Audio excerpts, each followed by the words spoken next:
And we are a go! Welcome back to another stream chat. Okay. So, happy Halloween! It is Halloween. Oh my god, Alan. It is Halloween. And yeah. Halloween! Alan! What? I was about to scream, but nah. Okay. Oh. So, today, for this stream, me and Alan are going to be watching some Buzzfeed Unsolved. Yes, and this is the first time we didn't stream like two POV. I don't want to see. Okay, so we are going to be watching a Buzzfeed Unsolved because Spooky Month. Also, I am on a follower goal to 20 followers. So if you like the stream and are hoping to see more, make sure to click that follow button and maybe turn on notifications. Other than that, let's get into it. Yes. Here we are. I'm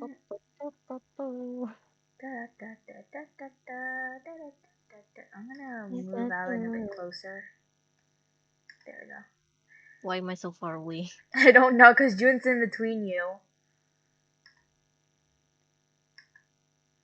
I'm so small. Small. There we go. Oh, wait, hold on. Here we go. So, a Buzzfeed Unsolved Network. Wait, wait, I didn't share my screen. Oh, fuck. Wait, hold on. I saw the stream. It's... Oh, okay. Oh, wait, hold on. I need to turn on stream labels real quick. It is currently 4:53 p.m. where I live. Meanwhile, mine is 9 p.m.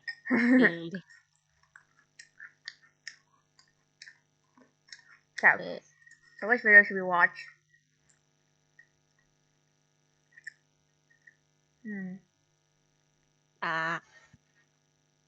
Slenderman.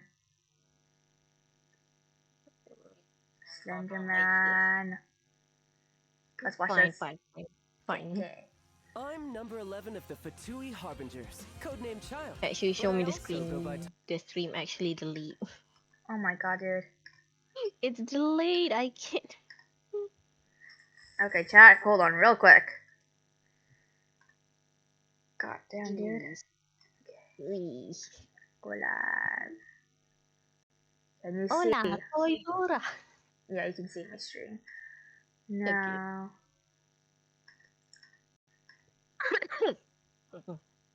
Dude. There we go. What? I haven't hydrated.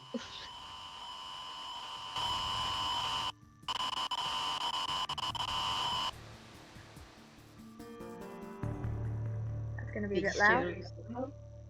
Hi there, I'm Arya, and I want to thank you very much for joining me once again as we look into yet another horrific internet tragedy as we continue our investigation into the question of whether or not the worst monsters are no longer hiding in the darkness, but are out here in the light of the technology beaming right into our faces. Before we begin, though, I do have to acknowledge and apologize for the Colony video that went up on the Unsolved Network a little while ago. Seriously, if you don't know what I'm talking about, it's probably for the best. That said, it definitely was not the best idea to put the Colonyman video up on a channel that deals with actual true crime cases, and I really should have known better.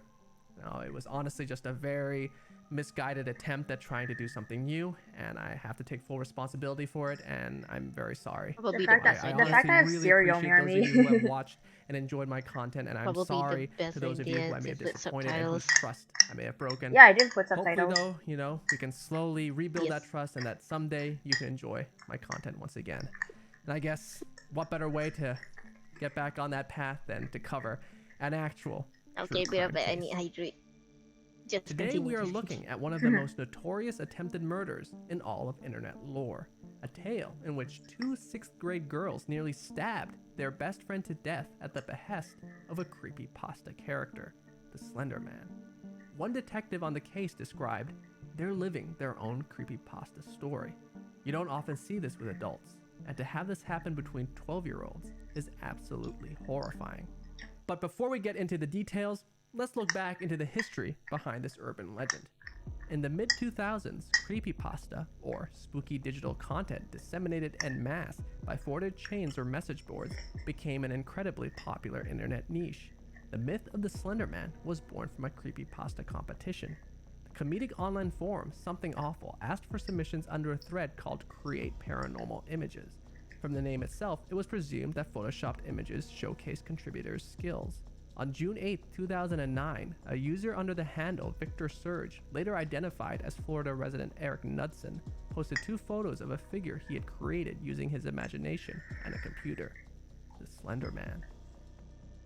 The first photo showed a tall, slim, supernatural figure in a formal black suit, creepily seen in the shadows behind a group of teens. His second photo was photoshopped to have a fake library seal and showed several children smiling at a camera, but in the background, the Slender Man summoned another group of children toward him. I remember the first time I saw those Slender Man images, and I was freaked out for sure. I'm still a bit of an avid reader of places such as No Sleep on Reddit, so these creepypastas, these stories certainly intrigue me, and I guess that's why I'm fascinated by this case. Honestly, let me know in the comments down below what your favorite creepypastas are, because I could always use some more late night reading material. Users of the site were impressed and spooked, and the post went viral. Within days, others began to Photoshop images of the Slender. What? I'm back. I got myself some water. Dude, I was watching the whole video. Oh.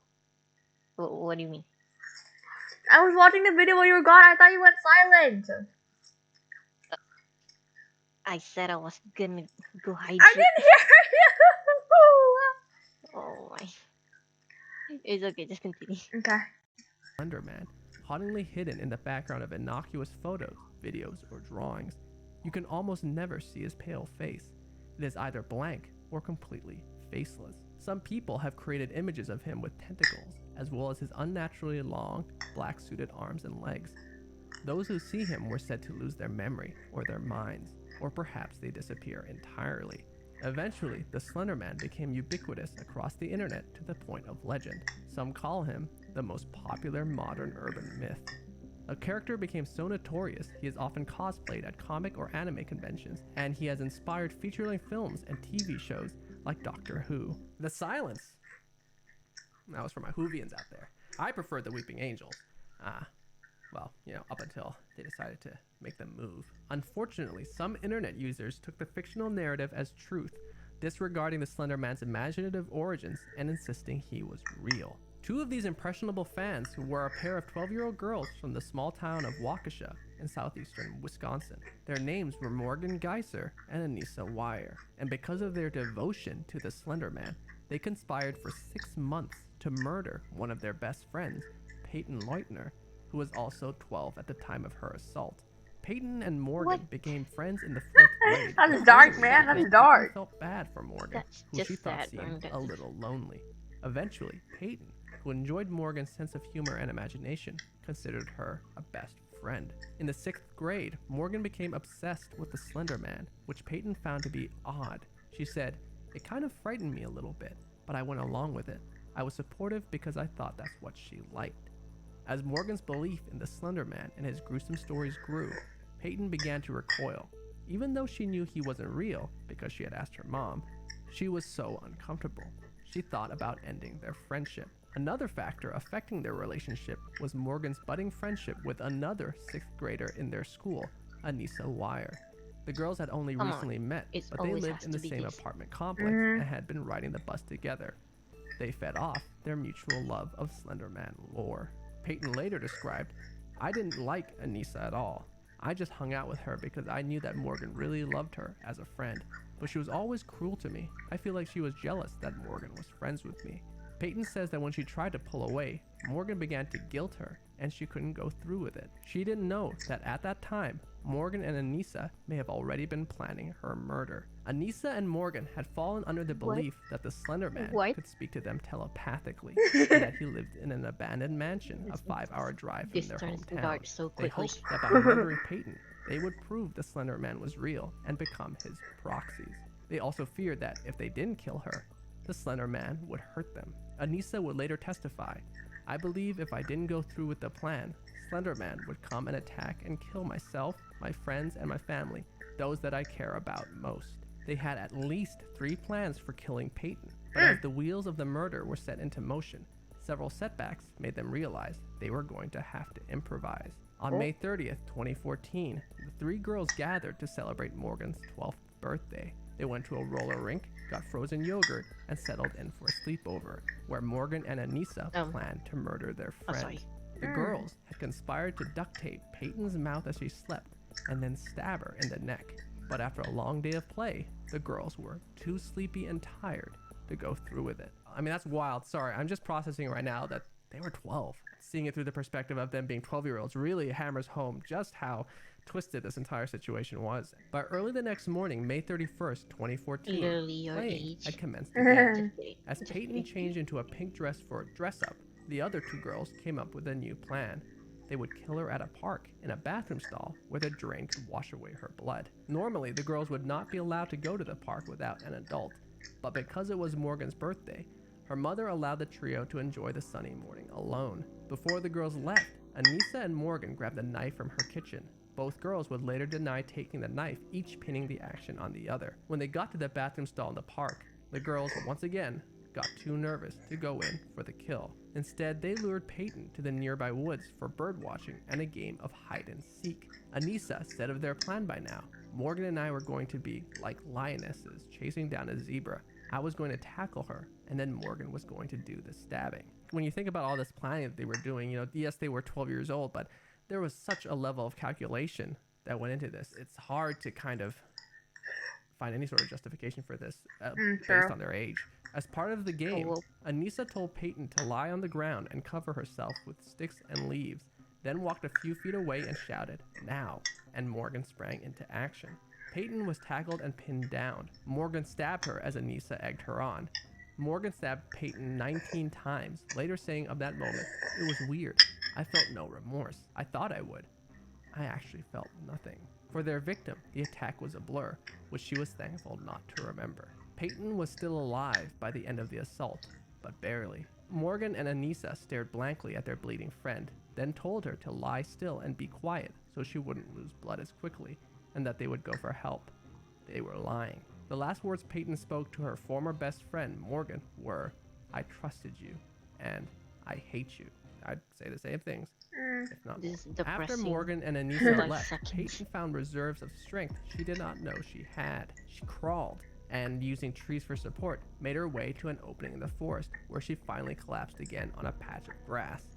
At around 10 a.m., a passing bicyclist came across her body at the dead end of Big Bend Road and called 911 for help, seeing stab wounds over her arms, legs, and torso. Officer Dan Klein was the first to respond to the call, and says that when he got there, she wasn't moving a whole lot. As I approached her, I said, "Hi, I'm Officer Dan. Are you okay?" She said, "No." She's fucking bleeding. Closer, of course she's I not started to okay. see a The little heck? bit more blood, and the closer I got, the more blood I saw. She told officers on the scene that her best friend, Morgan Geiser, was the person who had attacked her, and that another girl had been with her. Peyton was brought to the hospital and immediately wheeled into surgery to treat her critical injuries. The cuts on her legs and arms were relatively superficial, but 2 of the knife wounds on her torso had punctured major organs. One had sliced through her diaphragm, puncturing her liver and stomach.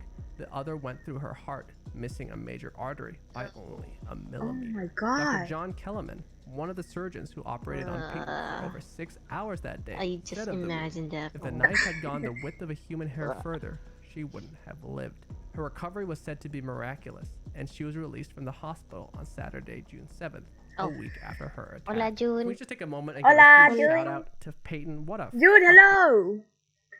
Hello. We are watching Hello. we're watching Buzzfeed Unsolved because spooky month.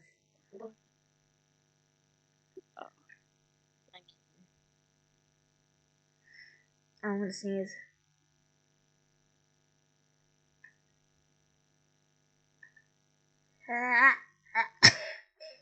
Alhamdulillah.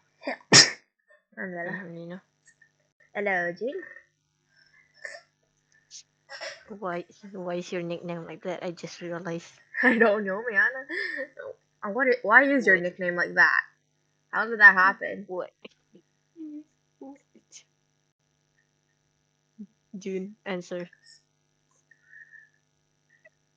Wait, June? Wow. Fun fact. You know how like when you're sleeping, right, and you feel like you're falling, and then you suddenly wake up, right?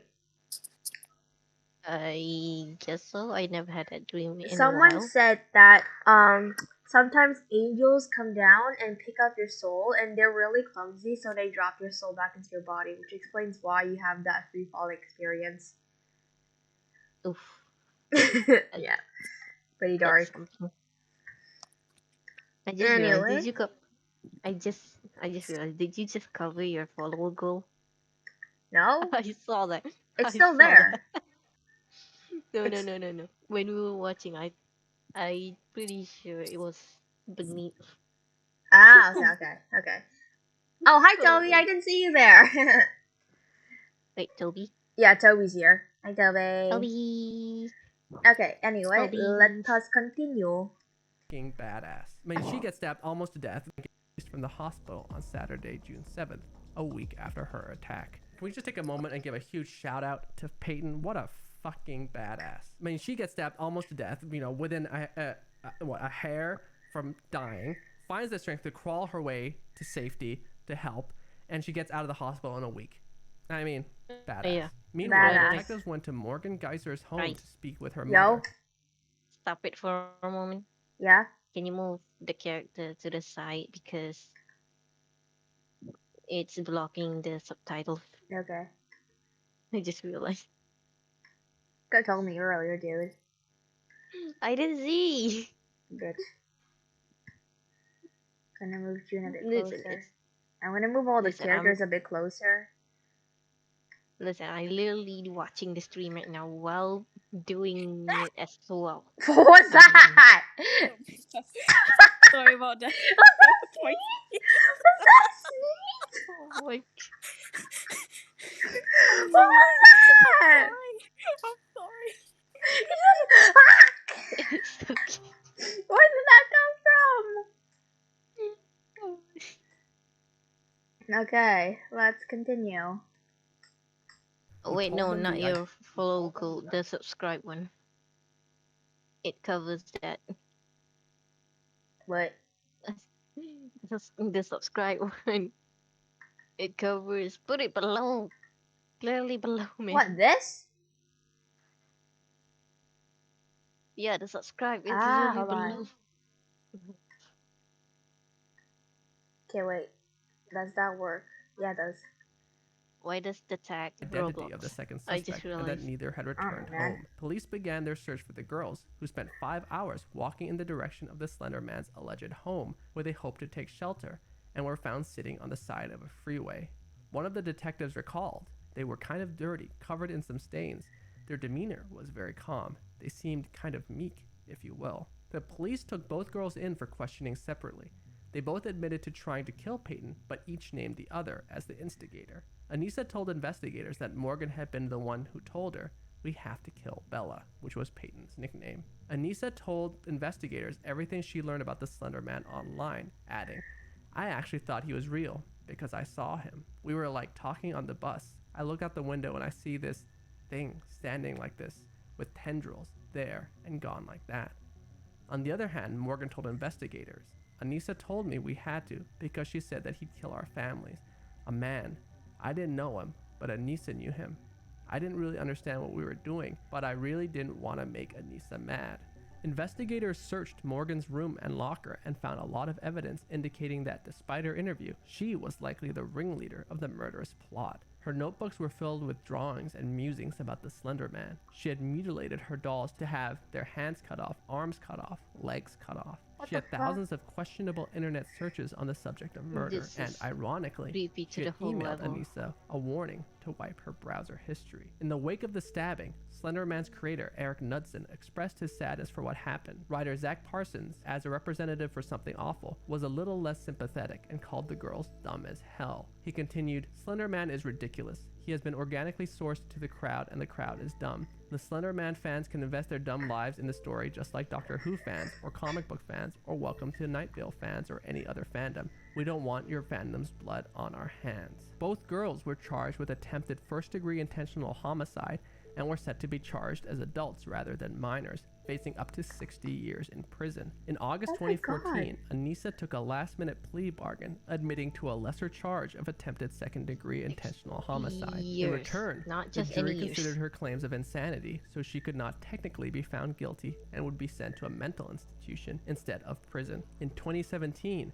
she was sentenced to 25 years in the Winnebago Mental Health Institute. Morgan also cut a deal, pleading guilty to attempted first-degree intentional homicide, and she too was found not guilty by way of insanity, sentenced to 40 years in an institution. Morgan was diagnosed with early onset schizophrenia and psychotic spectrum disorder, extremely rare conditions at her age. However, her father also has schizophrenia, making her genetically predisposed to delusions. She later told psychiatrists she could communicate with other fictional characters such as Harry Potter and Teenage Mutant Ninja Turtles. Her mother has said since of her daughter today, Morgan's untreated mental illness is what made her a danger, and she is no longer a danger. Her illness has been treated very successfully.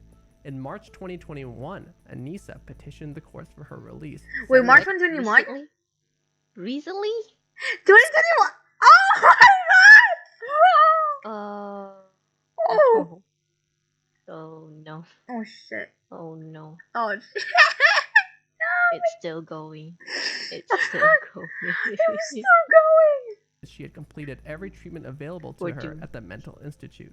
Unable to prove that she was still dangerous, on July 1st, 2021, the judge ordered her release after just 3.5 years. However, pending another hearing on September 10th, 2021, Anissa is still being held at the mental hospital. If she is released, officials will monitor her until she is 37 years old, the full duration of her original 25-year sentencing. Peyton endured a long road of recovery, both physically and emotionally. To this day, she sleeps with a pair of broken scissors under her pillow and has a hard time building trust in close relationships. But a spokesperson for the family described her progress over the years, saying, "We've seen her go from a victim to a survivor." Peyton says that her experiences have inspired her to go into the medical who field sleeps with and broken also issues scissors a under their warning. bed? Like, Parents need to talk to their kids directly, saying, "This is not real. This is fake." And I have to agree with her, because in this uncertain world, both digital and physical, where children can be exposed to so much without their parents' knowledge, it is so important to teach them skills online that can protect themselves and others from the dangerous people, or even dangerous myths or ideas that might overtake them. I mean, if we're going back to our primary question of whether or not the worst monsters are no longer hiding in the dark, or if they're in the light of the technology beaming in front of our faces, in this case, the I just heard something. monsters in Peyton's life weren't actually digital. Oh, hello, Grass God. Thank you for the follow. Welcome to the Mushroom Fam. However, these monsters were influenced by the digital world, by the internet. I guess if we were to ask the question of, you know, whether this would have happened at all had Morgan or Anissa not known of the Slender Man, it'd be easy to say yes, but however, considering Morgan's diagnosis of early onset schizophrenia, I don't think we can rule out the possibility that perhaps, you know, she may have found some other justification in her mind for going through with this act. All we have, though, are the facts as we know them, and what we know is that the Slender Man, as imaginary as he is, played a part in a very real event. And I honestly have nothing but the utmost respect for Peyton, who truly is not a victim, but a survivor, and a badass, and a warrior.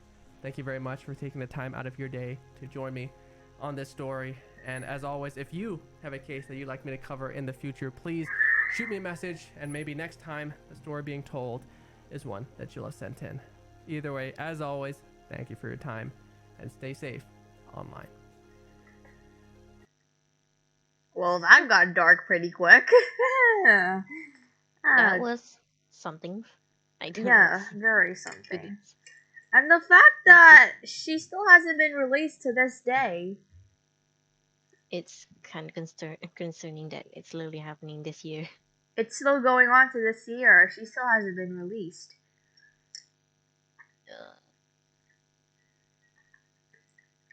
I'm trying to process the fact that they attempted murder at the age of 12, and that one of them still hasn't been released to this day. I mean, what can I say? I mean, like, it's pretty hard to imagine. But, yeah. Chat, don't believe stuff you read online. Some of them may not always be true. Yeah, it's called fiction or something. Alright. Let's watch another one. Wait. Toby decided I want to join the stream, but my mom won't agree to not come in my room. Ah, that's No, that's too bad, Toby. Jen. Again with the fact, what someone going to sleep not knowing if they're gonna wake up again. That's just deep.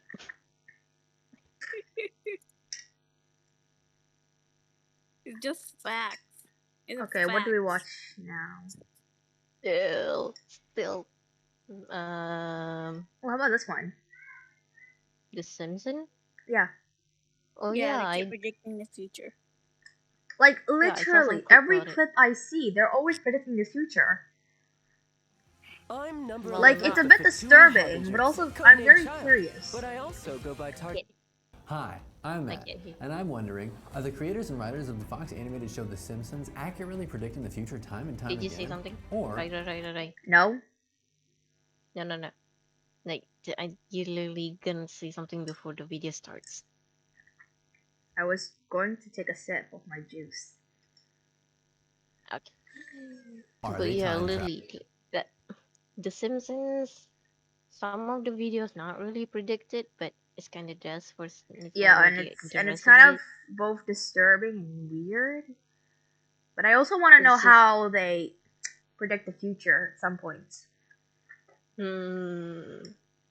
There's some time travelers. Yeah, let's watch the video to find out. Let's go. Haddly doodly, neighborinos! Unless you're from a different planet Haddly or time noodly, period, you're more than neighbor- likely what? familiar with the animated sitcom The Barbados. Simpsons. For 32 seasons, The Simpsons has been taking a big old mirror and holding it up to the American way of life, often with alarming accuracy. So much accuracy, in fact, that some have developed the idea that the creators and writers of The Simpsons aren't from this time period, but instead from the world of tomorrow. Some have found it eerie From that the the Simpsons world team of have been able to tomorrows. predict the future on dozens of occasions, with the smallest on-screen details to major plot lines coming to fruition, sometimes within a year of the episode's premiere, sometimes decades later. As one might expect, the theory is taken most seriously by tried and true conspiracy theorists. However, it has hit the mainstream audiences through outlets like the BBC, The Hollywood Reporter, The New York Times, and The Chicago Tribune, who often like to list some of its most potent and surprising predictions, especially in the wake of another one coming true. For example, this year alone, they were said to predict Kamala Harris's White House arrival, or at least President Lisa Simpson wearing an outfit eerily similar to Kamala Harris's inauguration outfit. Last year, they were said to have predicted murder hornets and even the pandemic. There doesn't seem to be an exact number of how many accurate depictions they have made, though the most comprehensive list compiled in 2018 lists as many as 30 Did they examples. really? And since then, 30 many more have come true. examples. Wow. The prediction. One of the events that most Dun, diehard dun, Simpsons dun. conspiracy theorists cling to is the idea that the show predicted the September 11th terrorist attacks on the Twin Towers in 2001. In the episode The City of New York vs. Homer Simpson, which premiered in 1997, the family buys a New York City guidebook while they are visiting, and the cover has a price of $9 next to a picture of the Twin Towers. Some say that because this visually looks like 911 or 9/11, it's one of the show's many predictions. But writer Al Jean, who has been with the show since the beginning in 1989, says that this is, quote, totally coincidental. Another popular example is the prediction of Donald Trump as a future US president, made all the way back in the year 2000. A 1997 episode showed Marge offering to read Bart a book titled Curious George and the Ebola Virus. This would later be seen as a prediction of the 2014 Ebola outbreak in the US. One of its relatively swift predictions related to the show were its depictions of a World Football Federation scandal in 2014. That would be a mirror for the real-life FIFA scandal about a year later, in which several officials were arrested on corruption charges. Even more spookily, perhaps, the episode Wait, also it's real? predicted the outcome of the 2014 World Cup, with Germany's win over Brazil. In a 1998 episode, they showed the Fox studio lot with a sign saying that the company is now a, quote, division of Walt Disney Co. About 20 years later, in December 2017, Disney acquired 21st Century Fox. The Simpsons movie, released in 2007, has also been said to have predicted the NSA spying scandal in 2013. In what might be one of the most wild ones, in the 1998 episode The Wizard of Evergreen Terrace, Homer becomes an inventor and is pictured standing in front of a blackboard with an equation. Reportedly, the same equation ended up being used to prove the existence of the God particle, a particle that helps explain how everything in the universe has mass. However, this equation would not be confirmed by physicists until 2012. So with all of these predictions and prophecies that have yet to be fulfilled, what goes on? Time travel. Obviously, the primary theory here is what we're all here to talk about. Are they time travelers? I mean, how else could they know this stuff? How else could they predict minutia like Kamala Harris's purple power suit or pearl necklace? Could it really be that the Simpsons writers came here all the way from the future to deliver us sneaky little premonitions only to blow our minds a few years later? Is that even possible, or is there another explanation? While some of these are truly uncanny, even the most surprising kind of deserve a little context. I don't know, man. But like, if time traveling had been invented by now, I probably would have used it a couple times to go back in time and slap myself in the face. No. Don't do that. If you do that, I'll just do it myself. Just like slap myself in the face, like, don't do that or else you're gonna be stupid. Exactly. But just way different from right now. I don't know what I'm saying. Okay. Continue. A closer For example, look. let's take a look at the 2000 episode where they predict the Trump election. Al Jean, a writer for The Simpsons, explained, "We were looking for a funny celebrity who would be president.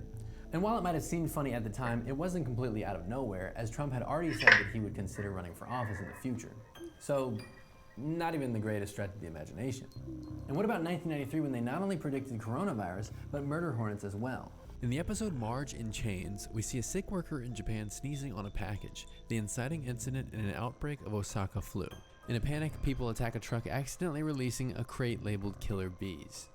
Well, the connections are slim, and really only obvious if you think that Japan and China are the same place. The theory was spread when people from the internet made a collage of different stills from 2 different episodes, in an effort to try and deceive audiences into thinking that The Simpsons had predicted the coronavirus pandemic as a result of Asian actors. What? The Hornet. I never heard of it. Wait, hold on. Hornet. Oh my god, why is everything so slow?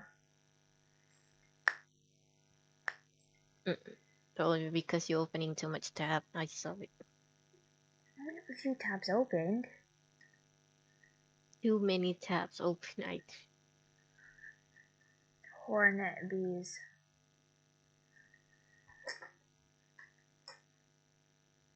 Yeah, they are real. That's a bit eerie. Photoshopping text into one image to completely serve their purpose. The Simpsons isn't alone. Also, there's some discrepancy as to what actually counts as a prediction.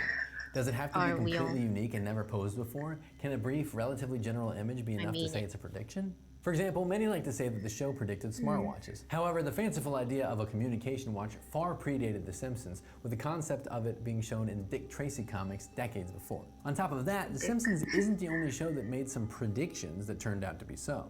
Scrubs predicted that Osama bin Laden would be found in Pakistan rather than Afghanistan. In 2016, a comedy series called Legends of Chamberlain Heights depicted Kobe Bryant dying in a helicopter crash. In 2015, Parks and Recreation predicted that the Cubs would win the World Series and break their curse, which would actually happen in 2016. Science fiction has been at it for decades. Star Trek alone predicted cell phones, Bluetooth earpieces, virtual assistants, VR, and tablet computers. I mean, it's kind of unfair when you remember that Star Trek comprises over 760 episodes of television and 13 feature films. Wait a second. What other television show has over 700 episodes? The Simpsons. A number game. Wait a second. Is it a coincidence that both shows are credited with an absurd amount of accurate predictions, and both shows each have about a bazillion episodes? Well, Matt Zaremski, an assistant math professor at the University of Albany, might not think so. According to Zaremski, in 29 seasons, the show made about 120,000 jokes. Okay, what's that again? Hello, Imad Alexanders. Thank you for the follow. Welcome to the Mushroom Fam. Welcome, welcome. with the assumption that the show kept the average pace of about 8.54 jokes per minute. This number was based off of the first 12 seasons. If The Simpsons got about 20 predictions right, I'm not gonna read the whole thing. This only comes out to about a 1.6% That's me. success rate. The chalk's too big. He concludes the statistics say that with that many predictions, they essentially just got lucky. Daniel Chun, a former co-executive producer for The Simpsons, echoes a similar sentiment as most of the show's staff has said when they were asked about the prediction phenomenon. Saying, we've made a zillion episodes of television, and so that's a lot of at-bats, a lot of opportunity to make predictions. I don't think anyone's talking about the predictions that The Simpsons has gotten wrong, but the list is many times longer than the stuff they've gotten right. Chun also believes that many of the writers share a similar worldview, which has greatly influenced the comedic strategy of the show, and it tends to lead heavily towards cynicism. And this is why predictions keep coming, because people and our society are so predictable. But he makes a good point. What is cynicism? Frigid. Wait, what was the word again? Cynicism. I don't know, man. Spells it? An inclination to believe that people are motivated purely by self-interest. Ah, okay. Essentially, we don't learn, but they do. We keep repeating pattern after pattern, which makes our next choices as people pretty obvious. So maybe the takeaway from this isn't that the Simpsons writers are time travelers, but that they just look around a lot. And if you want to be a big shot Hollywood TV writer, all you have to do is pay attention. All you have to do. I can barely pay attention in class, and yet you expect me to pay attention to details? Exactly. Makes sense, dude. Let's see.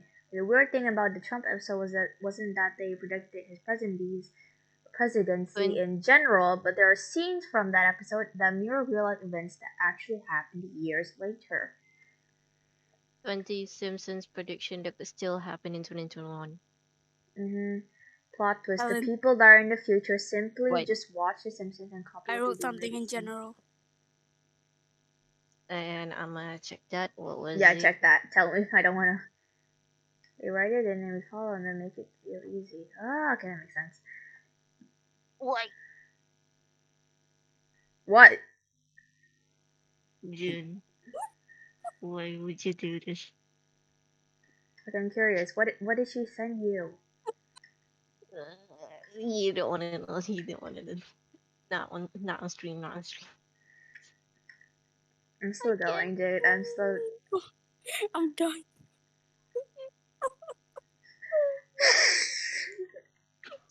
just search. Should I just get?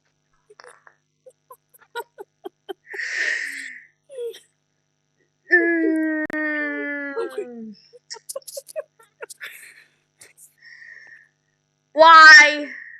Why? Why? Why? Why? Oh.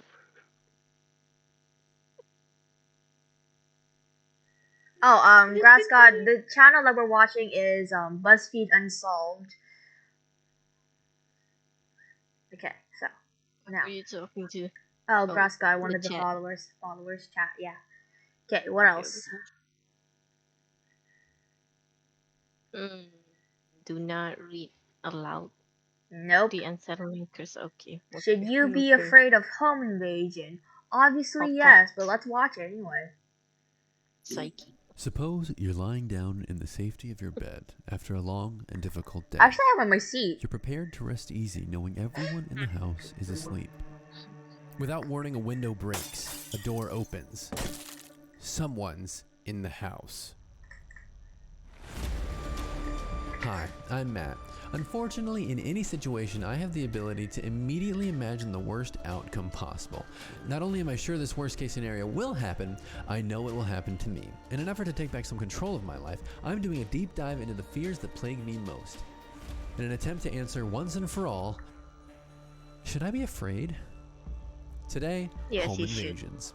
Home invasion, let's go. Let's go.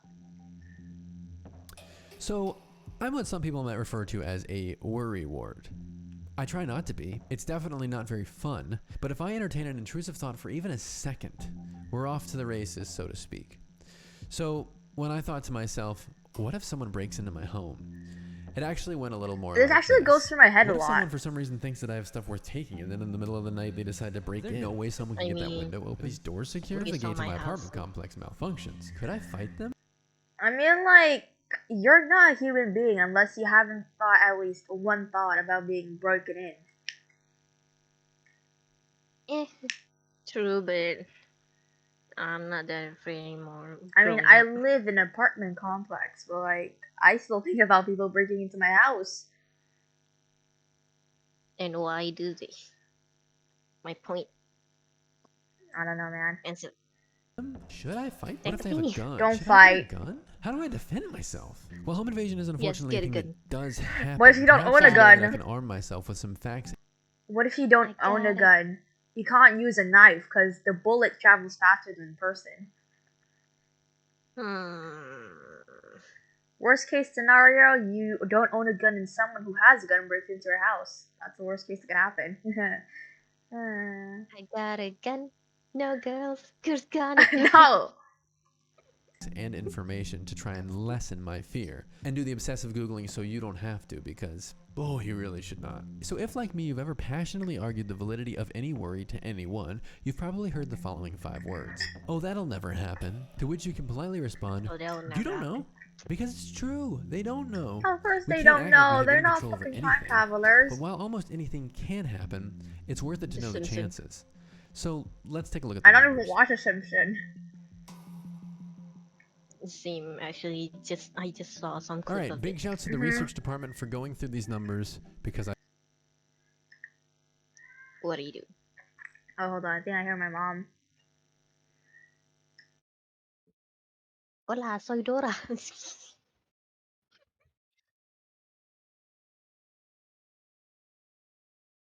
I got a gun. No girls. Girls got a Okay, gun. chat, I'll be right back. We're gonna take a break, because, yeah, we're gonna take a break real quick. Just listen to Alan and Jin being annoying, I guess. Assy shit. No girls. Girls got a gun.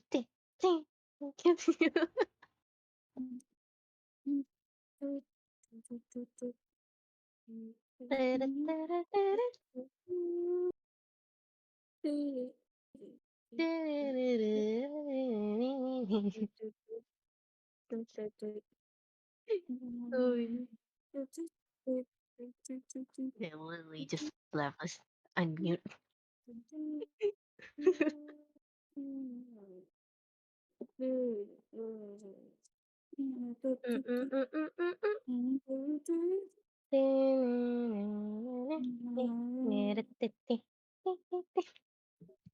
Man, if I'm gonna be honest, I dropped out of college, found myself a whole now I dropped out of college, found myself a whole new realm of knowledge down the forest, foraging for something I can run my own. Look, I'm a simple gatherer among a world of hunters. What about chasing crows? I rather get. Don't mind me just putting we and then I will open mine myself. Um, there's so many songs to choose. Sorry, but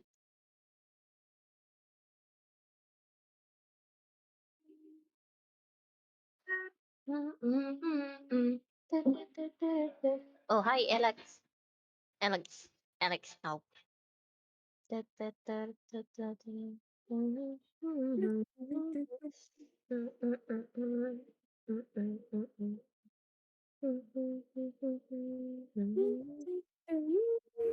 Hey this guys. my sister.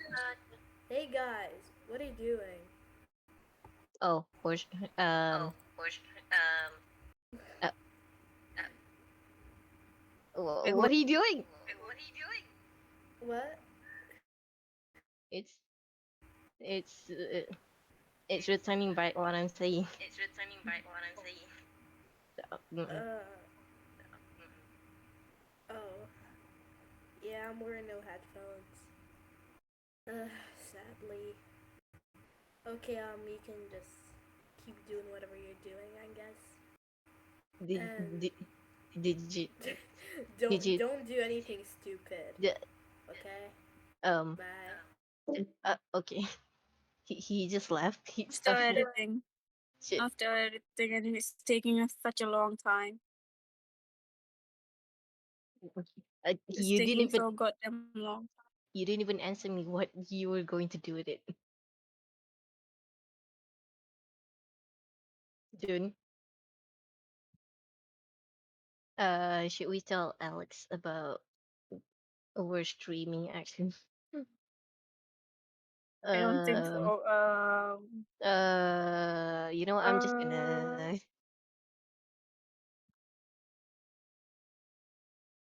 oh,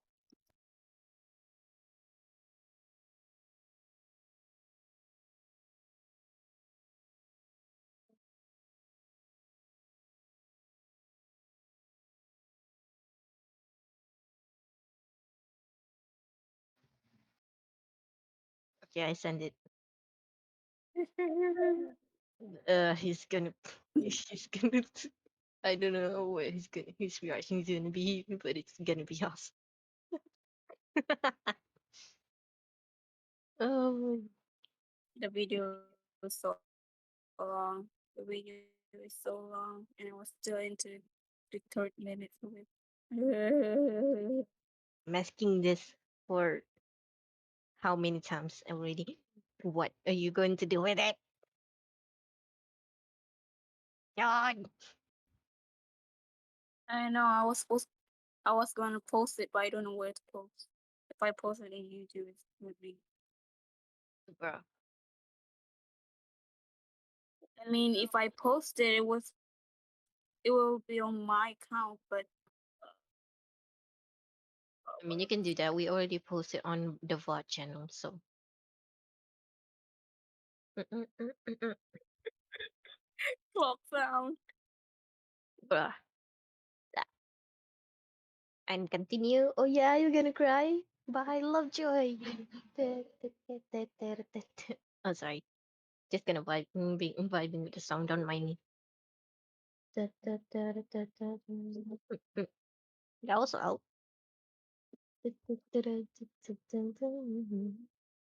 Got the same eyes as your father. Then you carry the same kind of jump onto. Boy, shoot more people, love from you. And my guys made and way. Oh, hello. I was I'm vibing. And You just I'm had back, to disturb chat. it. You just had to disturb it, did you? Okay, so Got we're to see back. my Hello. got Now. to see my father. Then we carry the same kind of Okay, temperature. come on, let's go. Okay, I okay. just absolutely didn't have the stomach. Clock So let's take a sound. look at the home invasion stats. So, oh Good boy, luck, not fun. this is bad. Well, Uh, in this is bad. 2018, there were 2.6 million incidents of burglary or residential trespassing. Of Good those, face. 1.7 mil were burglaries, while 900 others were residential trespassing where theft either wasn't attempted or did not take place. Now, in a more detailed study in 2010, which aggregated numbers from 2003 to 2007, on average, there were 3.7 million burglaries each year. Silver lining, it's getting way better. But let's just take a little time out to discuss exactly what we're talking about here. For me, my worry isn't about having my stuff taken. My anxiety stems from being in the home when it's being attempted. So while these numbers seem high, let's distinguish between burglaries and home Honestly, invasions. same. Because of all Alright, the varying legal definitions between states, burglaries are mostly defined as the act of entering a premise with the intent to commit a crime. Home invasions tend to be defined as forcing entry into a premise with the intent to commit a crime while someone is home. Sometimes the definition is broader, and sometimes a weapon needs to be present. According to the 2010 study, of the on average 3.7 million burglaries, someone was home at the time for about 1 million of those. And of those million cases where the home was not empty, a member of the household was a victim of violence about a quarter of the time. So let's just call it a quarter. It's about 266,000, but these are the ones where violence occurred. Of the nonviolent home invasions, the offender was known to the victims about 30% of the time. When we talk about the 250,000 that involved violence, that number jumps to 65%, 31% being a current or former intimate partner, 34% being relatives or known acquaintances. Now, when it comes to violent burglaries committed by a stranger, about 45.5% of the times the offenders had a weapon, and it seems to be half and half between sharp objects or firearms. So these numbers are percentages of averages, I and thought I was this supposed is to be very watching rough horrors, math not based on old theater. numbers, but that's what you do when Instills fear into people who are watching this. On the subject of home invasion, I just made sure that my windows were locked. That's concerning. Go close it. I already closed it. I already double checked it was closed. Are you sure about that? Yes, I always have it closed. Why would I have a window open? Just saying, man. Just saying. Okay. you're freaking out. Continue. So we're getting rid of the unnecessary stuff, and we're going to talk about that number, 266,560 66 cases on average that end in violence. So let's say 35% of those were committed by strangers. Okay, 93,296. Okay, now if I say that my greater concern is a stranger entering my house while I'm there with a weapon, that would get this number even smaller, as 45% of those times the intruder is armed. That would mean that one of my greatest fears, according to this particular map, happens on average per year 42,450 times. In a country with 328 million people, the chance... This is supposed to be a theory, not a math lesson. I know, right? My brain hurts now. Chances of that happening to me or you Just watch other things if you don't want to. 0.00129. If we take that and we make that a percentage, 0.0129%. The reason that I'm doing this is because I think it's worth showing that we started with a large number like 3.7 million. We got down to 1 million. We got down to 266,000. We got down to 93,000. And then we got down to 42,000. That is a subset of a subset of a subset of a subset of a percentage. And I think that's really worth noting. I don't think I Now, of course, the chances of a variety of different things happening along the way are higher. But the reason that I want to focus on this worst case scenario is because when I'm ruminating about things anxiously, that's what I'm focused on. Worst case scenario is that you get your house gets broken in while you're home alone, and your phone is in the same room as your intruder. You're fucked up, man. Yep. That, and you only have one way of escaping, but that would include injuring something of your body. Impossible death. Yeah. Oh yeah, the article just updated as we speaking. Oh, I'll need to check on all of that. Now, if we go a little bit further and say that I'm ultimately really my concern checking is it this out. happening Shut at up. night, that reveals some interesting data as well. According to the same study, of all the household burglaries in that data set, the majority happened from 6 a.m. to 6 p.m. during the day. When somebody was home, of course the number is higher at night, with 61.3% happening between 6 p.m. and 6 a.m., which makes absolute sense. Now, maybe those numbers made you feel better, or maybe they didn't. Regardless, taking the power away from this fear, whether it's real or imagined, requires taking steps to either... Honestly, I'd be terrified if someone broke into my house, because I have my own room, which means I'm completely isolated from all my family members. And I'm normally up to until 3 a.m. at some point. Literally my routine. Exactly. Also, what did the art book update My on? aunt is coming. Dude. Wait, what? Jude, what were you saying? I don't want to go to sleep, but my aunt is coming tomorrow. Dude. Bro. Go to sleep. Go. Right now. Alan. No, it's still fucking 10. No. Let's go. Just go. Alan. No. Okay, What? you can stay for the remainder of the video, June, but as soon as the video ends, you're going to sleep. No buts. Yes. You're going to sleep. Alright. Okay, also, what did the art book update on? Something about doodles. Oh, I already saw It's- that. I already saw that. No. Like, it's literally. Wait, what time did it? It's literally updated like few hours ago. I already saw that. But Fine. fine. Mitigate the risk of this Just happening me to being a you snail. or prepare for it. So what can we do? 10 tips to protect yourself. 1. Don't fuck shit up. And the suggestion literally how Surprisingly they got and Dr. positively, Dead. if this is your number one fear, there's a lot you can do. Some tips include: don't have cash or jewelry in plain sight from a window. Don't tell people you don't know your day-to-day routines, and don't tell others about potential valuables in your home. Don't leave tools or ladder in your backyard, as they can be used to break in. Never post your vacation plans Really? on social media. Make your home look like it's occupied at all times. Great ways to do this are with timers on interior My and god, exterior lights. Oh my. Keep the exterior of your home well lit with timed lights or motion activated lights. Keep your car keys on your bedside table. If needed, you could trigger the alarm or escape. Invest in a home security system. Be mindful of signs that residents are away, like not mowing your lawn, letting uncollected mail and packages pile up, or not taking out your trash cans. And secure glass doors by adding a bar that keeps it from opening. What's wrong Now, with my mic I do today? Okay, so a few tips on these. 1, if you are a minor, I suggest if you have window, I suggest keeping your windows closed. So that way it looks like you're occupied, and that way people who are planning to break into your house don't know whether you're away or not, because they won't be able to see into your room. My house is literally in a forest.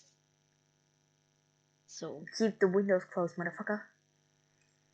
already all the times. Another Every thing that I evening. suggest is probably hiding your jewelries. Like, don't keep them in plain sight. Like, you could, but you could like hide them in plain sight, not just leave it where burglars could actually see them. Yep. And if you are June. also a minor, keep your phone with you at all times. Bring a power bank if you need to. You just need it to be with you at all times, because you don't know when someone's gonna break in. And the stream hit 1 hour. Yep. Okay, let's continue. realize that in wanting to protect your home and your family, the thought of gun When were we ownership, gonna play at the least game next? or especially in America, is Probably something never, that dude. inevitably gets brought up. While it might be an Bro. attractive idea to own a gun to protect yourself from others, Unless when we you're look at the minor. numbers of home invasions that did end in violence, it's impossible to tell Gotta how get- often a situation was just escalated or gotta de-escalated by the presence of a resident with a firearm. So, to answer the ultimate question, should I be afraid of home invasions? Well, fear, Yes. for the most part, is inherently good. The fear of being eaten by a bear tells our little caveman brains to be a little bit more cautious in the woods. But while fear is the Wow, what a response to an word. immediate, clear danger, anxiety is a more unfocused, objectless, future-oriented fear. With anxiety, you also become fearful. However, you focus on the fear in an emotional, conceptual way, which disseminates the fear throughout the body. See, anxiety doesn't need a stimulus. It's the expectation of a threat. It's the fear of fear itself that might lead a person to be chronically vigilant in spotting every possible future risk. That said, home invasion is a scary thing. So some level Way to of go. fear is good. Okay, Bye, June. goodbye, June. Oh. It is perhaps Today's the the floor. exact impetus that you might need to take some of the preparatory measures we talked about so that if it happens, you're ready.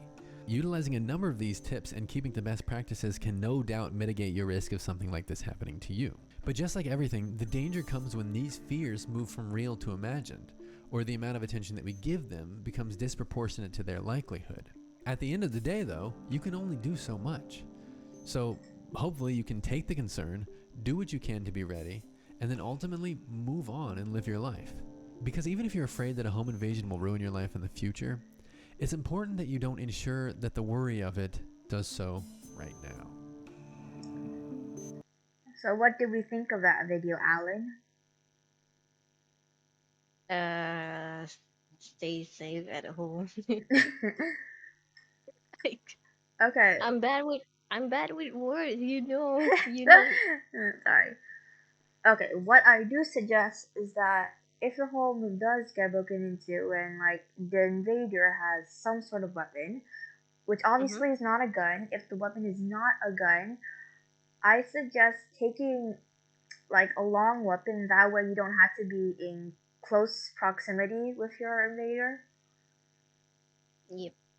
Like for example, like a phone stand or something, or an easel. Just yeet it at the bitch. Just yeet it at him.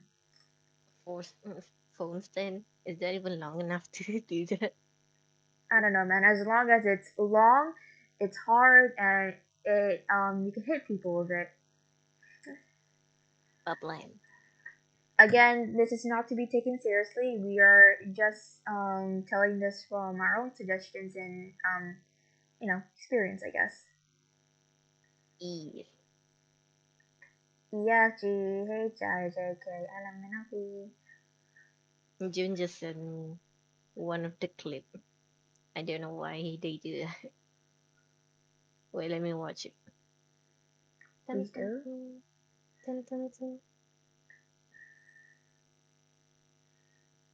What? It's just that clock sound. Dude.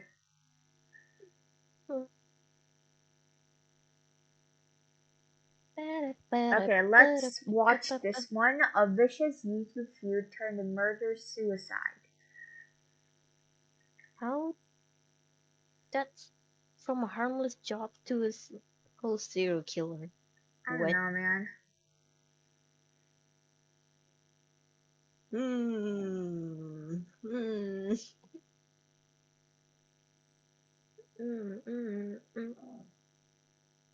Let me vibing with the song while you're searching this. Who really killed Michael Jackson? A story we must know.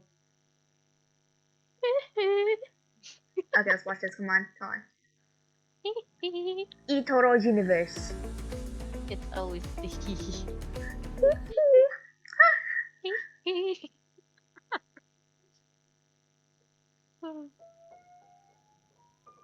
This is a live broadcast. Today, Is it really? we enter contentious territory as we embark on a savage journey to investigate who or what really killed the King of Pop. The King of Pop. Now, it is undeniable that Michael Jackson is a controversial figure, and personally, whoever does the camera work, hats off to you. That's really good. I can't say anything to that. Well, I'm not a fan. But for the next 10 or so minutes, ad breaks excluded, we will focus solely on the circumstances surrounding his death. Was it the responsibility of a negligent doctor? Or did an international entertainment organization have something to do with it? Wait, or how did he die? Was MJ's honestly, I don't know. Let's search it up. Oh my god. Did he die from old age, or someone killed him? How did Michael Jackson die? It said he died of manslaughter. Who killed him? Who killed him? We don't know. Let's find out. Murder actually carried out at the hands of a nefarious secret satanic organization hell-bent on destroying powerful celebrities. Understandable. This is Hollywood Parallel Universe. Dun dun dun. It's alright if your Wi-Fi disconnects. We'll have the VOD saved and uploaded to our VOD channel. Yes, it's called the traumatic duo bot. I will have that link added to my social media account, I guess. I'm not really sure. It's And already as per did like usual, I'm your devoted host, just okay. Dagula San Vicente Jr. That's Dangula a On long June name. 24th, 2009, Junior. Michael I Jackson mean, was have you rehearsing seen for his any upcoming English comeback name tour when that's he not that complained long? about not True. being able to sleep. After rehearsals ended around midnight, he was returned to his Los Angeles mansion to be attended to by his physician, Dr. Conrad Murray. Throughout that night and the following morning, Murray administered various drugs to help Jackson sleep. But sometime after Ugh, 12 the p.m., stairs, Murray man. found MJ I'm feeling unresponsive, goosebumps. in a cardiac arrest, and not breathing. A short time later, he called the police, and Michael Jackson was rushed to the hospital. At 2:26 p.m., he was pronounced dead. An autopsy was performed shortly What? after, though initial tests did not reveal the cause. But then, 2 months later, a more detailed coroner's report found that the anesthetic propofol was mixed with sedatives in Jackson's system. This surely was a deadly combination, and it was odd that Murray, a physician, would not be aware of this. Therefore, on Okay, before we continue with this, personally, I feel like it's the physician's fault, because how The did he not rules? know? Makes sense actually. Like, is he even a certified physician? Because that would be very concerning. Exactly. I need to hydrate again, but my water's gone. Hydrate. No, Remember, chat, continue. stay safe and stay hydrated, or else I will personally come to your house and make you drink water. No, you're not. It's a I'm joke. far Don't take it away from seriously, you. chat. Don't take it seriously. I'm far away from you. You can't touch me. But I can still visit you. Yeah, 2 years. Literally. August 28, 2009, the cause of Michael Jackson's death was changed to homicide, with 2009. That's Conrad kind of Murray as the concerning. prime suspect. That's concerning considering that is the year of when I was born. And a few years before was mine. So, okay, just continue. Now, before we dive into the legal debacle that ensued following Michael Jackson's death, a little background information on MJ is necessary, but not about his personal life or career, for I am not a fan of either. Rather, what we will discuss is his relationship with narcotics and how Conrad Murray got involved in this mess. On January 27, 1984, Michael Jackson's scalp caught on fire during a Pepsi commercial shoot that resulted in third-degree burns. Oh my god. Due to the injury, the pop star was in so much pain that he was prescribed Darvocet and the narcotics Percocet and Demerol. This was considered the beginning of his tumultuous relationship with narcotics. By 2009, Wait. it was Michael Jackson's... Stop. Yeah? Stop. Look at your chat. Oh. I don't understand. You learn Spanish, right? You should have known this. Oh. I've learned Spanish in full words, not in, that. It literally says N when I search it up. Let's see. KSJKWKWT. Is there a meaning to your messages? Because me and Alan are kind of confused. Is that a Morse code or It's something Spanish. like It's Spanish, yeah, not Morse code. that? No. The pattern is literally going down like. Maybe. Look at it. Okay, let's just continue. Yeah, it just dependency continue. on these drugs, in combination with his declining financial wealth, that led him to attempt the demanding comeback tour he was rehearsing for before his death. It was also because of his drug dependency that Murray began working for MJ. Dr. Conrad Murray was an interventional cardiologist hired by AEG Live, the entertainment company that was staging Michael Jackson's tour. According to AEG, Murray was hired at the insistence of Michael Jackson, who had a tendency of hiring doctors that would give him the drugs he wanted. Oh. Jackson was aware of Murray's flexibility because they had worked together in the past. When Murray tended to some minor illnesses Jackson suffered in Vegas about 3 years before his death. However, unknown to AEG and Michael Jackson, Murray was $1 million in debt and facing foreclosure on his home at the time he was hired. Therefore, he would have been in desperate need of the $150,000 a month that he was offered in order to work for MJ. It is argued that his financial strain put Murray in a position to do whatever MJ wanted in order to keep his job. This combination, Michael Jackson's drug dependency and Dr. Murray's financial troubles, ad. the negligence that resulted in Jackson's. Oh no, it says ad. If you live in Bahrain, until the end of this month, you can join a free course on learning how to invest in the... Don't care. When interviewed by police officers after MJ's death, Murray stated that Michael Jackson told him to just make me sleep no matter what. But this excuse wouldn't fly in the courtroom when evidence of other irresponsible behavior surfaced. On February 8, 2010, LA County prosecutors filed an involuntary manslaughter charge against Murray. During the trial, witnesses spoke of Murray's questionable practices, from administering propofol to Murray MJ guy in an was unmonitored actually setting an to his assassin and was hired because he's desperate of money. That could be a possibility. Wait, what was his need for the money again? I forgot what it He is. was 1 million in debt, and he was offered $150,000 a month if he worked for Michael Jackson. Did MJ not do enough that he had to kill him in order to gain the money? I don't know. Let's keep watching. At administering basic resuscitation.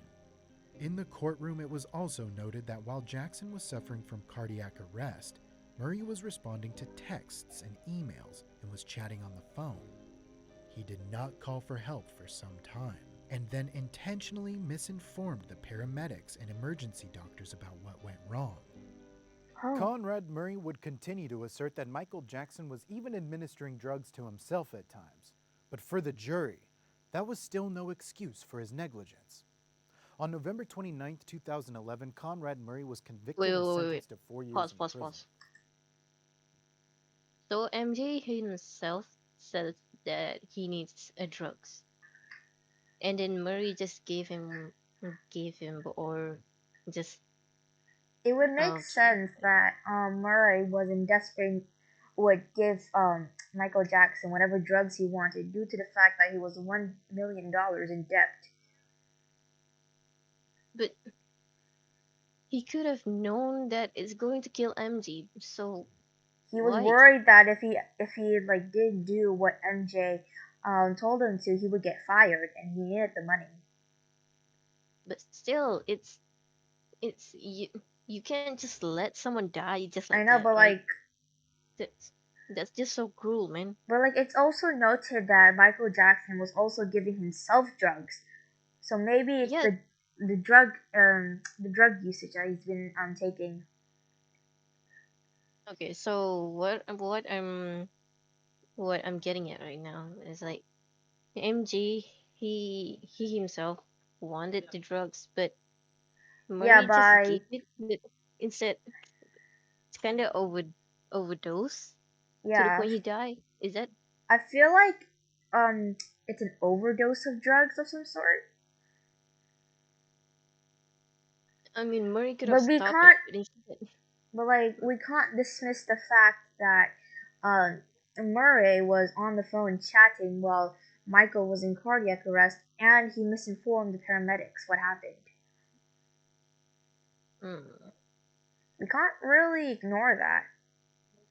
And plus, I don't know who's. He was responding to texts, so it was possible that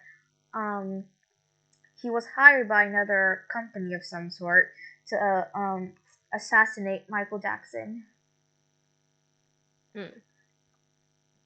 Now the question right now: who's the one who wants MJ's dead? and what appeared to be a clear-cut case of negligent homicide was finally put to bed. Was Conrad Murray solely to blame? Or was there a company puppeteering him and everyone else behind the scenes, pushing Michael Jackson to the brink for financial gain, and ultimately killing him in the process? Mom! We're in the middle of taping. Are you kidding? I don't want... I thought that was you!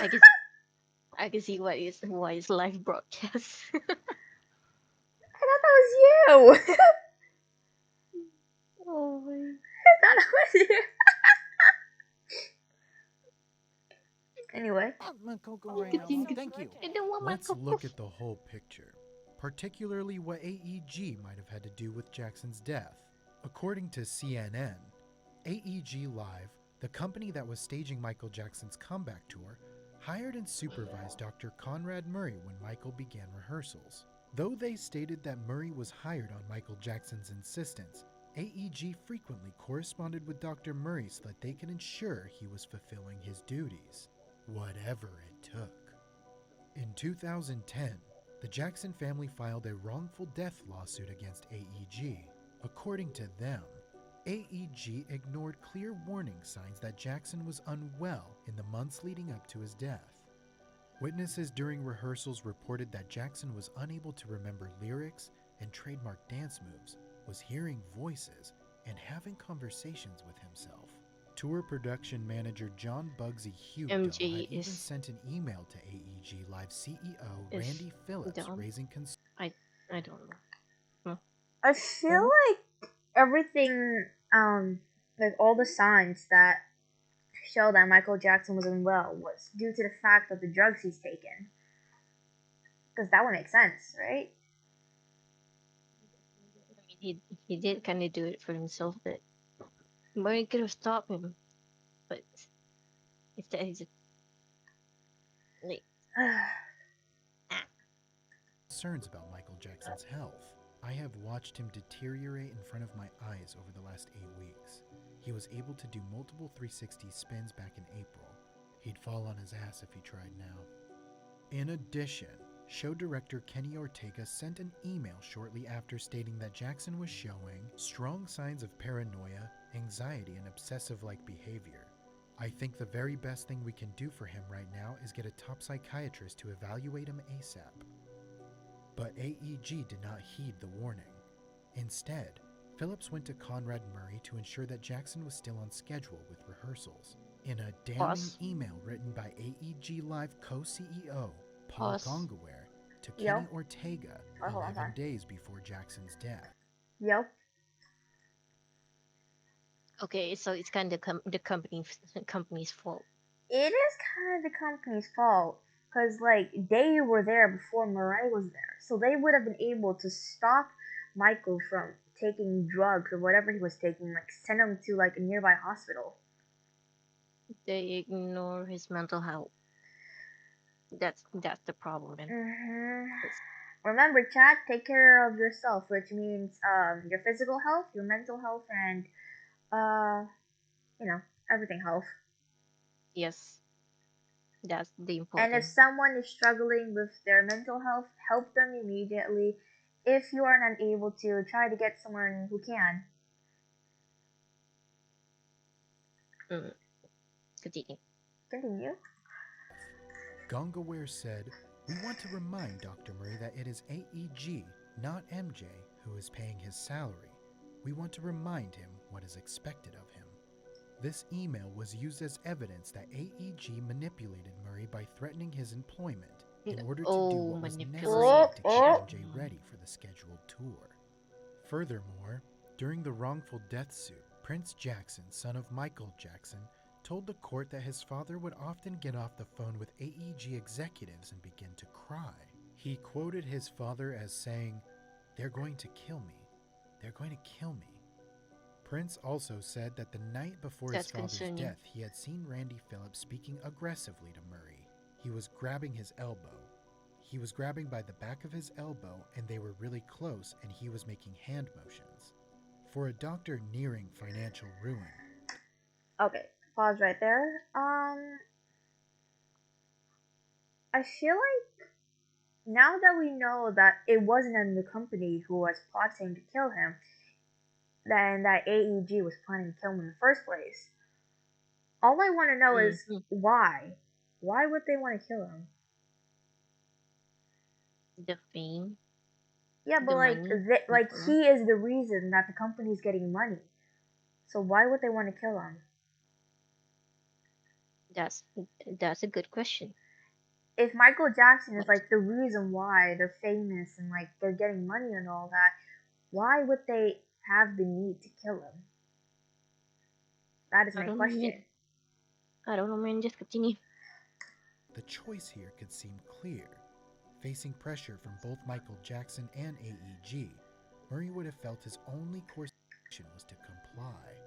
Despite this evidence, a court ruled in 2013 that AEG was not liable for the death of Michael Jackson and could not be held responsible for hiring Conrad Murray.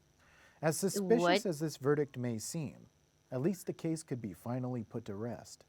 Unless, of course, we consider another potential player involved. Buckle up for this crazy theory. Oh, come on, ads! Oh, come on.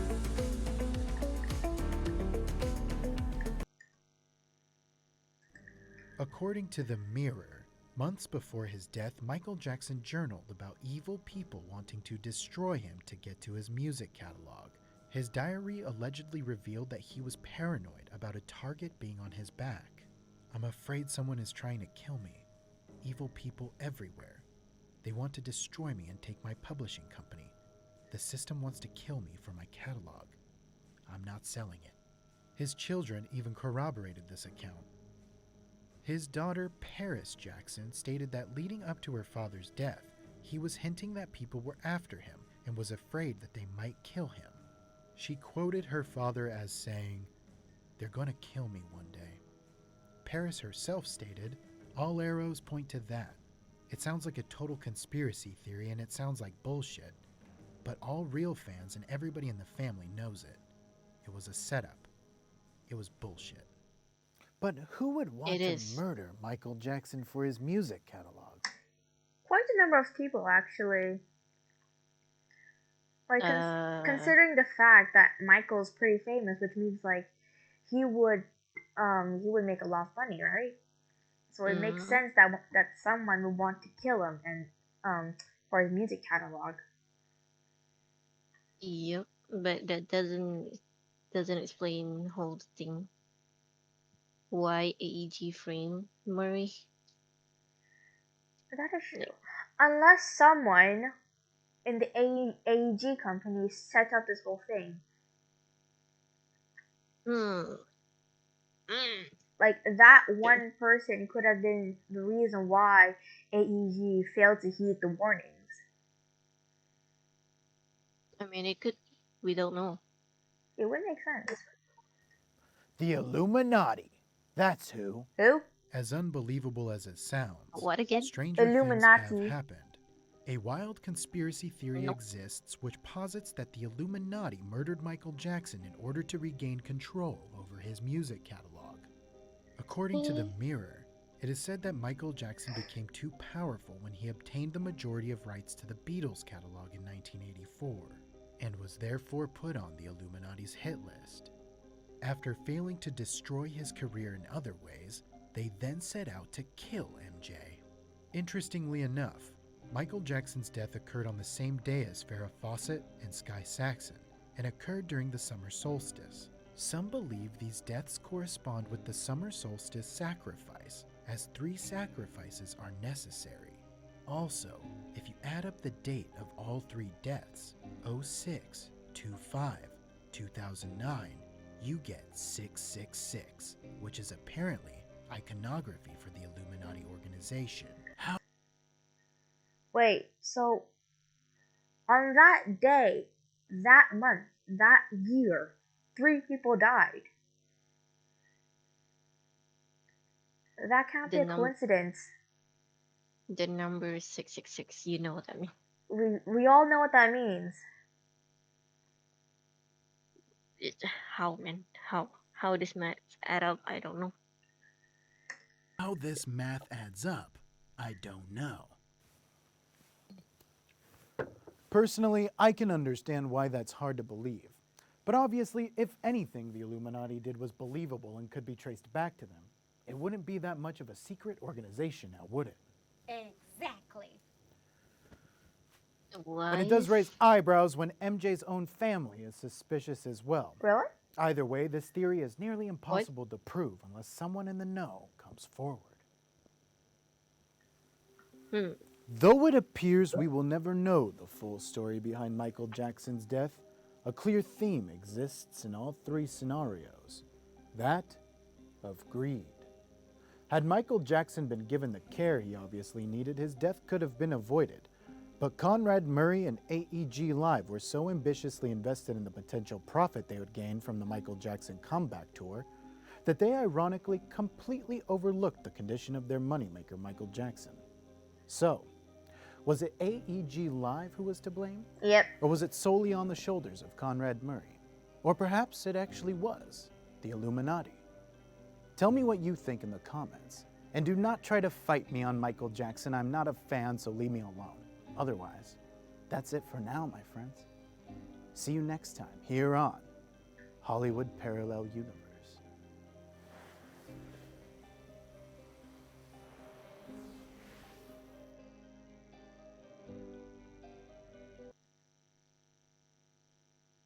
That was something. That was something indeed. Okay, personally, in my opinion, I feel like the Illuminati and AEG had something to do with his death. I think so. But it Because doesn't. if AEG had properly assigned a proper doctor that would give like the medicines he needed, Michael Jackson needed, his death could have been avoided. But what does it have to do with Illuminati again? It's possible that someone from the Illuminati could have been hired as a job in the AEG life, which was how they set up this whole death. Because 3 people dying on that same day, that's not likely. The same day? I thought it was The same day. That's doesn't make any sense. And it's a coincidence that those days add up to 666. They planned this. They planned this. They planned this, obviously. It's no coincidence. Oh yeah. The stream already 1 hour and 30 minutes. Okay, let's continue. One more and then we're done. I can't stay up too long. So yeah, tell me what you think, chat. Who is really to blame for his death? Oh, it's 6:19 p.m. Yep. 69. No. I'm sorry. I expose online predators targeting minors. No. What? No. Just nothing. Okay.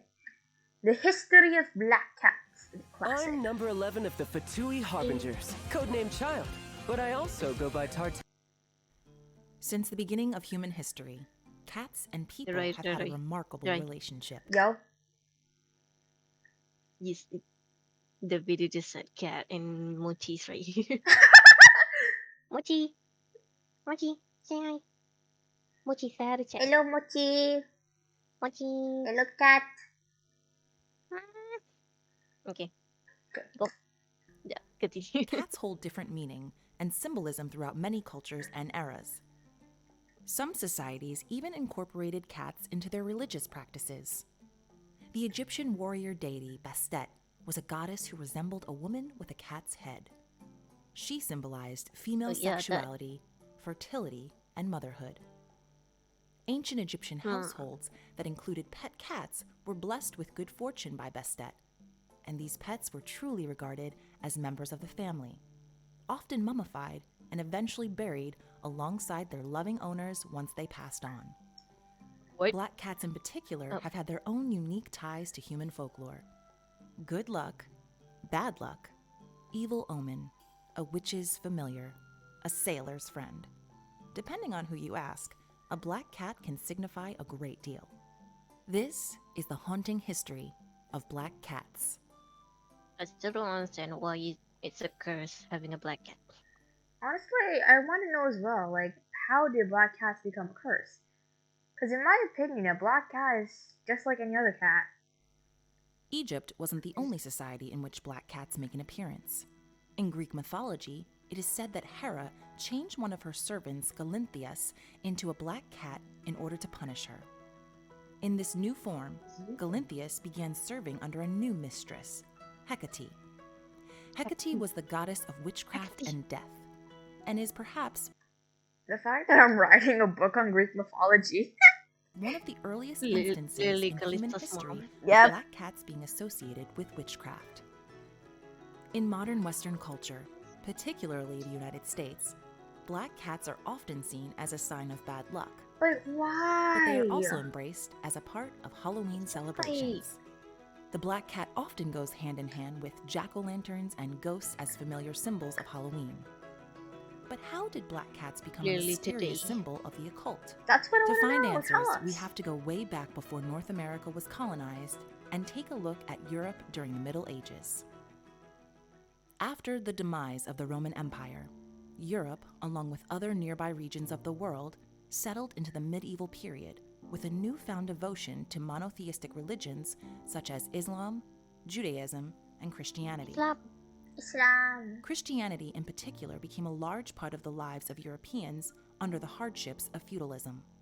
But as religious devotion became more and more prominent in this arduous world, the late Middle Ages saw the view of witchcraft switch from benevolent practice to an anti-religion. Germanic and Roman societies saw black cats as unlucky and even a sign of impending doom. It wasn't long before black cats became associated with the devil and witchcraft, as fears of the supernatural intensified across Europe. Some folktales warn that black cats were used by witches to carry out evil deeds, and even to communicate with Satan. Some believe that witches could shapeshift into the form of a black cat in order to hide their identities up to 9 times, which is where the idea of a cat's 9 lives originates. A story from the mid-1500s in Lincolnshire, England, tells of a father and son encountering a black cat while out hunting for witches. They pelted the cat with rocks before it managed to take refuge inside a house belonging to an old woman. The next day, the old woman was seen limping and covered in bruises. This tale reinforced the belief that black cats were actually shape-shifting witches. The stigmatization of black cats led to people going out of their way to kill them in large numbers. Some researchers believe that the resulting decline in the cat population led to a rise in the rodent population, which accelerated the spread of the deadly bubonic plague. The superstition and lore surrounding black cats was carried over by pilgrims as they colonized North America, and it was especially prominent during the era of the Salem witch trials. While these beliefs have mostly faded with time, the negative connotations surrounding black cats are in some cases still lingering. According to a 2019 study, black cats spend on average 2 to 6 days longer waiting in shelters to be adopted than other cats. Halloween can be a dangerous time for black cats, as they can be used in pranks or adopted by people who use them as a Halloween trinket, with no intention of giving them a permanent home. Some black cats are even tortured and killed in animal sacrifices that take place more frequently around this time. This just lessens my faith in humanity. How could you do that to such an adorable animal? Exactly. How would you feel if, like, I took your pet and murdered it for animal sacrifice? Would you like that? No, I will kill you for it. Please don't kill me. Because of this, shelters will often pause black cat adoptions during the month of October. Yes, Despite these to beliefs, shelters. not all of the West shared the same ideas when it came to black cats. For example, in Irish folklore, a fairy called the Cat-She was said to take the form of a black cat. This fairy spirit wasn't outright evil. In fact, it might bless your household or protect a farm's harvest of crops as long as you kept it happy and offered up a saucer of milk. But Cat-She was not one to be trifled with, and it could take away good fortune just as easily as it gave it. In one story, a man tried to poison cat she to prove that it was just a superstition. All of his neighbors put out a dish of milk for cat she, and he never did. But on this particular night, he would put out a dish laced with poison. At nightfall, he heard a knock at the door. He opened it to find a black cat with a white chest dying at his doorstep. He went to town to find the owner, but became sidetracked at the bar. After a few drinks, he relayed what happened to the other patrons. The patrons, along with another cat who lived in the pub, listened to his story. When he finished, the cat stood up and spoke in a human voice. Well, What? that makes me the king of the cats. Oh. Before anyone had a chance to react, he attacked the man, running him out of town. In parts of Scotland, a cat she was also known to take the souls of the recently deceased before the gods. So activities like games and coffin guarding were employed to keep black cats distracted and at bay before burials. Catnip was sprinkled throughout the home to keep them inside before funerals. Other countries also welcome black cats as a bringer of good luck. In Japan, cats of all kinds can be considered a symbol of wealth and luck. That is But a a black fact. cat specifically offered protection from Moneki evil neko. spirits. Oh. And women who kept black cats were said to have better luck finding suitors. Ah. In southern France, a black cat, or matagot, brought good luck if it was Matagot. well fed and treated Matagot. affectionately. Magician Black cats were cats. distinctly significant to sailors and considered a necessary good luck charm for a successful voyage at sea. Not only did they catch and kill mice Duck, and quack, produce quack. important cargo, Wait, they that's a also goose. provided a lot of affection No, it's a and duck. companionship for sailors. Black cats deserve to It's be a duck. celebrated for their beautiful appearance and unique Size. relationship It's with a goose. mankind. Exactly. Cats of all kinds should be celebrated for their appearance, their relationship, their personalities. Also, Muslim women, yes, representation. Yes. With an understanding of our shared history, we can dispel fear Hijabi. and superstition and further erode the stigma attached to black cats. After all, these miniature panthers have been a great ally and companion to human beings for thousands of years. Stop motion. The attach. And that is another video done, chat. Yeah. And that is the last video for today's stream. Again, thank you to I am Alexander's Grass God for the follow. Welcome to the Mushroom Fam. And I hope to see you all in another stream as well. Bye. Bye.